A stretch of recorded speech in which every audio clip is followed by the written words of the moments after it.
Salut, j'espère que tout le monde va bien. Aujourd'hui, on se retrouve dans une nouvelle vidéo pour personnaliser une casquette. Dans mon cas, on va utiliser une casquette bleu marine. La première étape, ce sera le fait de définir nos outils d'aujourd'hui.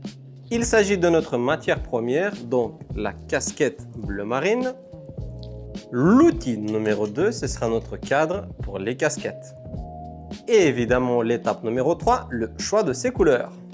Évidemment que l'étape la plus compliquée, c'est le fait de mettre le cadre sur la machine. Pour une rapidité de travail, une précision vraiment très correcte, je vais utiliser ma machine industrielle Tajima.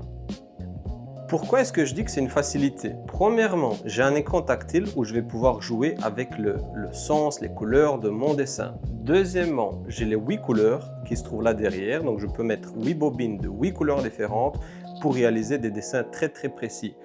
Troisièmement, c'est une machine avec un mécanisme. C'est comme une horloge en fait, c'est une horloge suisse on va dire. Le fait qu'elle est très précise, c'est parce qu'elle a un mécanisme avec un vrai moteur pas à pas. Et évidemment, le fait de pouvoir broder des dessins dans des cadres quand même plus corrects et le fait d'utiliser un cadre à casquette. Et pour positionner correctement la casquette de notre machine, on aura besoin de notre mécanisme à clips.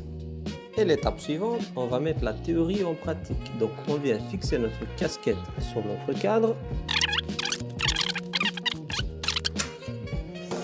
Et voici, ça c'est la casquette qui est serrée de notre cadre pour pouvoir broder.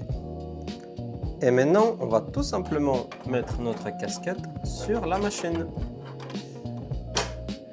Une fois que la casquette est mise sur la machine, que notre couleurs sont bien réglées et que le dessin est monté sur notre écran tactile, on peut démarrer la broderie.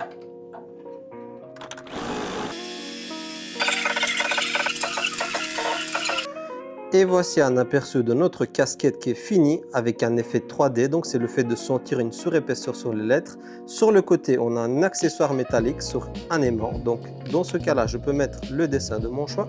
Merci d'avoir regardé cette vidéo, dites-moi ce que vous en pensez dans les commentaires, n'hésitez pas à vous abonner et de partager, ça nous fera énormément plaisir. On se retrouve bientôt dans une nouvelle vidéo.